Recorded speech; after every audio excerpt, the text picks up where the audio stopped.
because that assumes no mitigation. And we're going to have mitigation. No, we're letting people out. But the fact that we're letting people go and go to their jobs, they have to do it. You know, if they held people any longer with the shutdowns, and you're going to lose people that way too. And you already have, I'm sure. But between drug abuse and, I mean, they say suicide, a lot of different things. There's no win, just so you know. There's no great win one way or the other. But I'll tell you where there is a win. We're going to build a country. I did it once. 2 months ago, we had the greatest economy in the history of the world, the best employment numbers we've ever had in history, right? I mean, everybody agrees. Even CNN agrees with that one. But I will say this, we're going to do it again, and that's what we're starting. And I view these last couple of days as the beginning. We're going to build the greatest economy in the world again, and it's going to happen pretty fast. The model is correct, or is it acceptable now? A ventilator in every pot. We're going to build it. We're going to build it over again. We're just going to get it. There's no win. And so, you know, there's a lot of people committing suicide right now that, and look, I mean, there are a lot of people who are at home who have a harder time dealing with this for a myriad of reasons than others. But having people die around them because we're going out there and just hopefully being able to keep it under 3,000 a day. That's the game plan. Trying to keep the deaths under 3,000 a day. And he's talking about that new, you know, the Washington model said 60,000 people dying. We are now, I think, what are we at now today? 75,000? I think we're at, I thought it had cracked 80, but I could be wrong. By August, I got news for you folks. We're going to be ahead of 135 as well. We need to just keep reviewing this dynamic, and it's always the same point, but it just needs to get hammered again and again and again, though, which is that there has not been a proper social provision for people to stay home, and that is going to feed the dynamic of all of the other horrific consequences of a Great Depression in economic terms. People are going to, you know, have higher incidence of anxiety, depression, mental health, domestic abuse is skyrocketing. There's all sorts of horrific social consequences to this, all of which could be ameliorated by the obvious and basic steps that don't happen. Giving everybody, getting rid of rent, giving people money. I was actually read something that is so disturbing to me because I was reading and it was fascinating. The state of Kerala in India has been very successful in how they've dealt with this, and they have a very long-standing social infrastructure.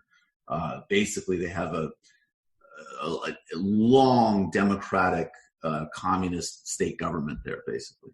And they have mobilized labor unions and youth groups and all sorts of other social organizations to deliver food to people. And even the governor of the province said, we're physically distancing, but we're socially connected. And that's going to build the base of how we deliver people their needs. And they haven't done a UBI, and because they were concerned about the effect of price inflation with the UBI on food and other essentials. Right. And it was a compelling argument. And the thing was like the United States doesn't even really have the social infrastructure that this place does yet to work around not having something like UBI. And I mean, anyways, the point is that as long as people don't have the necessities delivered to them, there will be a horrifying consequence to staying in quarantine, and the Republicans will be able to exploit it. And he's going to, and what I am also, the second point that is. Well, wait, no, hold on. No, yeah. I don't think we're at that point yet, frankly. I mean, you look at the polling, 70 to 80% of people want to stay home. Absolutely. And even 60% of Republicans. And I think what we're seeing is we're seeing more rural states, and we're seeing states where, frankly, there are people who have been watching television. I mean, look, nobody to find people in New York. Like, I wonder what the polling is in New York, right? I mean, if you look at, I would imagine it's higher than the national number. But if you look at like the city, and if you were look even like within a 2 to 3 hour radius of New York, because of the connections that people have to the city, the level in which they take it, how seriously they take this, is much higher. And I can understand in the context of like, you're out in North Dakota and you're thinking, what, like, well, that's the thing I'd wonder about, is getting into that. That's another one. I wonder how targeted they're looking at those, because the overall national numbers are very clear. People want to stay in quarantine. I would bet. But when you go, and I'm wondering though, when you get into different swing states, different people they need to mobilize, different geographies, I don't know. I think most people do want to stay home, period. But I also think that just bluntly, it gives them the talking points. What I wonder from their perspective, I get that Trump is just anxious and freaked out, and he loves to brag about the economy, and he can't brag about the economy. But like, this isn't going to work. That's the thing. It's like, they force things open. This is going to spike the crisis. It's going to freak people out. People's social behaviors have already radically changed in terms of even going back to places that are prematurely reopened. I don't like there isn't going to be, oh my God, we're out again. Let's go to the restaurant. Let's go to the gym. Like, that's not happening. And that relates to the numbers that you pointed out earlier. Most people want to be in quarantine, and most people take this really seriously. So there isn't going to be this magical outpouring of folks. No, thankfully. I think I would be shocked if this actually increases the economic activity to the extent that they think it will. But again, there's also areas of the country where they do not take this seriously at all. Right. They have been bathing in Sean Hannity and Laura Ingraham and Tucker Carlson. We're all saying, like, there's no evidence that says that staying at home works. And they're all just assuming that it's going to be fine when they go out. And I mean, maybe, again, it's like, I don't know, I could drop this pen and, if I do it 100 times, maybe on the 99th time it'll float. I mean, I don't know. But the physics of this have not changed. There's no reason to believe, like, the virus is not less around. It is not less fatal. It is not less, nothing has diminished about the virus. Even our knowledge base has not grown as much as one would hope in terms about it. The only things that have changed is that in some areas of the country, we have more people wearing masks, which is definitely helpful. In some areas of the country, also undermined by the same, by Mike Pence not wearing a mask. So even to the extent that is true, and we can start to normalize certain things if we take precautions, those precautions are undermined by the same people who are saying, let's just open it up. Yep. Here is Donald Trump. Let's play that clip. Here's one. We have two more. Or actually, no, here it is. Let's go. This. Let's play number 5. This Trump is heavy day. Listen, guys. We're warriors. We're all warriors. This is it. This is like the most reminiscent when we got attacked on 9/11. One of the things that George Bush was saying, that to preserve the American way, we need to go out and shop. You need to go out and shop, everybody. Get out there and shop. And in some way, this is what Donald Trump wants us to look inside ourselves and see ourselves as warriors. Go get the disease. You can't be touched. I just want to finish a follow-up. I understand you don't want to keep the country closed for 5 years, but don't you want your advisors to keep looking at this closely the way you have? They are looking at it very closely. And I just said it today. I used the word for the first time, I think, in terms of what we're doing. I'm viewing our great citizens of this country, to a certain extent and to a large extent, as warriors. They're warriors. We can't keep our country closed. We have to open our country. Somebody said, we could keep it for the next 18 months. We could keep it for the next 2 years. Doug Ducey's done an incredible job as the governor of Arizona. The people aren't going to accept it. They won't accept it, and they shouldn't accept it. We have a great country. We can't keep it closed. I mean, I've had doctors say, well, why don't we close it for a couple of years? This is the United States of America. I created, with a lot of other very talented people and the people of our country, the greatest economy in the history of the world.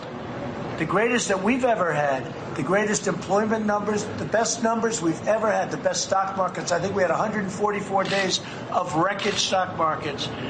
And then one day they said, we have to close our country. Well, now it's time to open it up. And you know what? The people of our country are warriors, and I'm looking at it. I'm not saying anything is perfect. And yes, will some people be affected? Yes. Will some people be affected badly? Yes. But we have to get our country open, and we have to get it open soon. Maybe I could ask Doug if you'd like to. Yeah. You know what I'm just struck by is and I guess this shouldn't be a surprise in terms of, and I think this sort of is in some respects an American affliction, but he really does feel like he's been cheated. Oh yeah. Like it is not fair. Totally unfair. I did everything right. Yep. And then China did it to me. The Democrats did it to me. They brought the corona. And that's not fair. So we're opening up. Doesn't count. This doesn't exist. We just as like there's just no